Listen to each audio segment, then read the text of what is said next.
Before we start, sorry if there's any audio issues. I'm using my iPad to record this and just a random app I found on the App Store, so hopefully it's okay, but we'll see.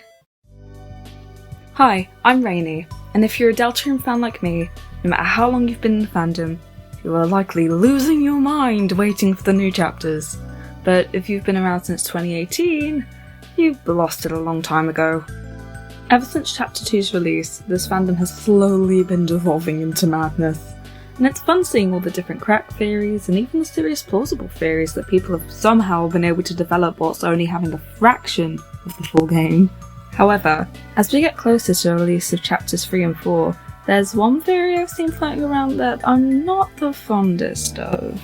Recently, the final newsletter prior to Deltarune's official release was dropped, and within this newsletter, Toby included a screenshot of a couple of the PlayStation trophies that are going to be used for Chapters 1 to 3. And the final one of these trophies had the fandom in an uproar.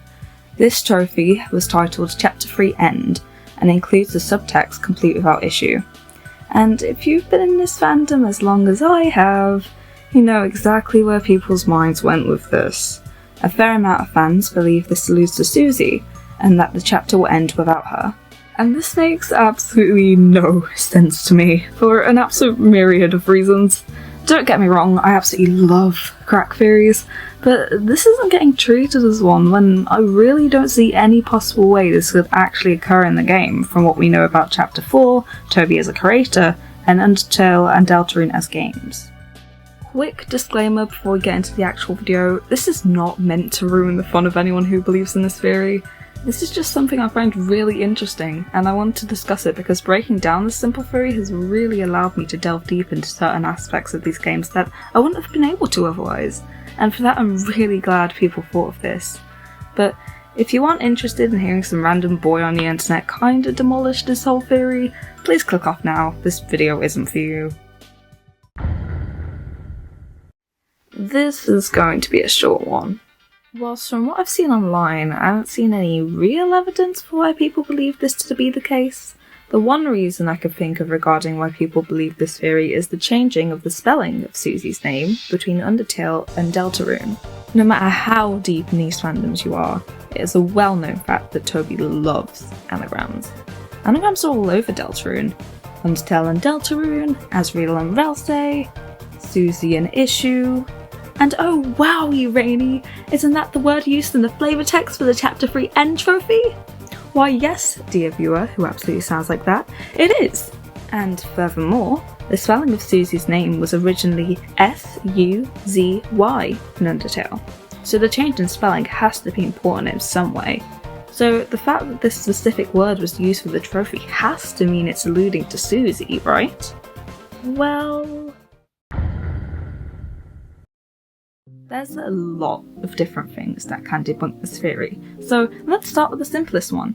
We know that Chapter 4 is very likely to begin with the hometown segment. Why do we know this? Because one of the few pieces of information we have about Chapter 4 is a screenshot of Chris and Susie hanging out at QC's diner while Susie comments on Chris's family being weird as all hell. And as we know from the end of Chapter 2, as well as the few tidbits of information we've received regarding Chapter 3, the previous chapter is all about the Dreamer family and likely how dysfunctional they are, and so the only part of the chapter that the screenshot can be from to make any real sense has to be the beginning, because why would Susie bring up Chris's family after the Church Dark World instead of the one literally about Chris's family? And if this is the case, how can Chapter 3 be completed without Susie when the start of Chapter 4 is reliant on her presence? The only possible explanation I can think of is that this trophy can only be obtained on the weird route. And well, that opens up a whole other can of worms that ended up being the whole reason I wanted to make this video. Everyone knows that Undertale is an incredibly meta game. The save system is treated as an in-universe thing, something that creates different timelines within the game that certain characters are aware of and are able to manipulate for themselves, rather than a simple mechanic that exists for convenience alone. Characters can close your game, are aware of the battle system and how turns work, and are able to erase the game entirely, only returning it to its prior state when asked to by you, the player, not even the player character. You're even asked not to replay the game and to just let Frisk live out their life. to not force everyone back into the awful life they had to endure just for your own enjoyment. And this aspect is exemplified by the genocide route. You may ask why I'm talking about Undertale so much in a video about Deltarune, and that's because Undertale also had PlayStation trophies, because PlayStation has a grudge against Toby personally and forced him to create them for all of its games. And why do these trophies matter when Toby was forced to make them? How can they apply to the game whatsoever? Because there aren't trophies for the genocide route.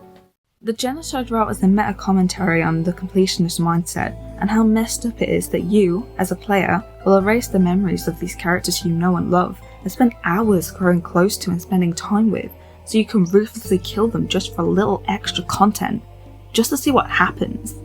And by adding trophies to the genocide route, it will be ruined completely, because that gives you extra, more easily explainable incentives. You can just simply say, "Oh, I wanted the platinum," and whilst that is still messed up, it doesn't fit what the game is going for, and provides a completely different experience for those who play the genocide route on PlayStation than those who play on any other version. If Toby wanted that to be a part of the commentary of the genocide route, then he would have included trophies on all versions of the game, but he didn't, because it doesn't fit into what Undertale as a game is trying to accomplish. The genocide route is not meant to be fun. There is no real goal. You are killing these characters because you want to see what happens, and that's all. It's about how fucked up that is as a concept, and showing you that through the characters themselves being aware of this fact. There can't be a goal, because that isn't what it's about. And the same applies to the weird route of Deltarune. With Deltarune, the whole point of the weird route is for it to feel like you've discovered some kind of game-breaking secret. Heavy emphasis is placed on there only being one ending to Deltarune, and yet there is a way to completely destroy it from the inside out, to the point that even the characters themselves are aware that this isn't how it was supposed to go. The weird route isn't meant to exist, something that should not be happening, but is possible because of Noel's game-breaking tendencies, heavily explored within both Spamped and Sweepstakes. And by including trophies as something that can only be obtained while doing something that goes against the game itself, the meta aspect and commentary is completely ruined, because that implies that the weird route is meant to be in the game, when the entire point is that it isn't meant to be occurring, and that you're breaking the game by doing it. The route is extremely hard to execute if you don't know exactly what you're doing, because you have to break the game in just the right ways to ruin it entirely, and it is very easy to mess up. Accidentally pick a wrong piece of dialogue, runs dead. Progress too fast, runs dead. Chris gets the final hit on an enemy, runs dead. It's like a really difficult speedrun strat, where everything has to be executed perfectly for it to work as intended by you, the player, not the game itself. In the early days of Deltarune Chapter 2, when the weird route was just being discovered, you practically had to follow an online guide, or even one created for you by a friend or moot, because otherwise it was incredibly easy to fuck up.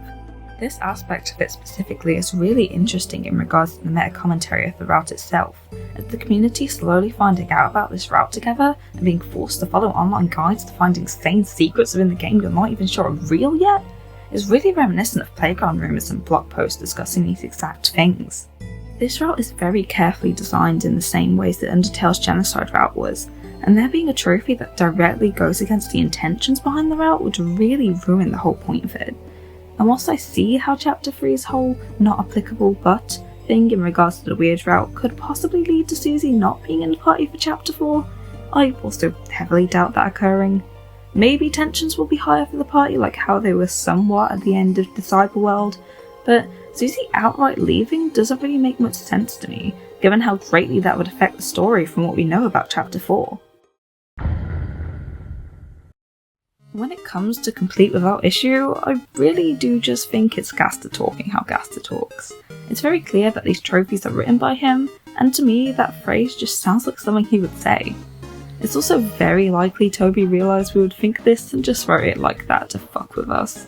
It would not be the first time something in regards to a chapter ending was a complete fake out. I also just think that, outside of all the possible meta-commentary regarding the trophies in Undertale and Deltarune and what they mean for the stories those games were trying to tell, there really isn't any reason for Toby to hide anything in these trophies. He's made it very clear he only makes them because PlayStation forces him to, and they are incredibly simple and silly. I don't see him making a trophy that you have to go insanely out of your way to complete, i.e. doing a difficult to find secret route, because that wouldn't fit in with any of the trophies he's made before whatsoever. But at the end of the day, I wouldn't be mad if this theory was true. And if you have evidence that you think supports this theory, feel free to debunk my debunking in the comments. I honestly do think it's a fun theory, and if it weren't for that chapter 4 screenshot, I likely wouldn't have thought this deeply into it. This is also my first theory/analysis video, and first real YouTube video as a whole, so criticism in general is welcome. I hope to continue making Deltarune videos in the future, and already have analysis videos in mind for some of my other favourite video games. I paused working on one in order to make this exact video actually. So if you enjoyed this video, please do consider subscribing to see what I create in the future. Thanks for watching!